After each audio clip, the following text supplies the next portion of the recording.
যে কারণে আপনাকে ৫ ওয়াক্ত নামাজ পড়তেই হবে। কোনো ছাড় নেই, কোনো রকমের ছাড় নেই। আপনি যেই স্তরে আমার ভিডিওটা দেখে থাকুন না কেন, আপনি নামাজ পড়ুন এবং নামাজ যে না পড়ে থাকেন সেই স্তরের হোক না কেন, নামাজ আপনাকে পড়তেই হবে। কেন আপনাকে পড়তে হবে?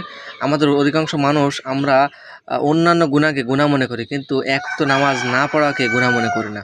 এটা একটা চরম বড় অপরাধ। সবথেকে বড় অপরাধ হচ্ছে এটি, যে নামাজ না পড়া। শিরকের পরে সবথেকে বড় অপরাধ হচ্ছে এটি, নামাজ না পড়া। আমরা অন্যান্য গুনাহকে গুনাহ মনে করি, সুদ খাওয়াকে মনে করি, হারাম খাওয়াকে মনে করি, কিন্তু নামাজ না পড়া যে একটা কত বড় গুনাহ।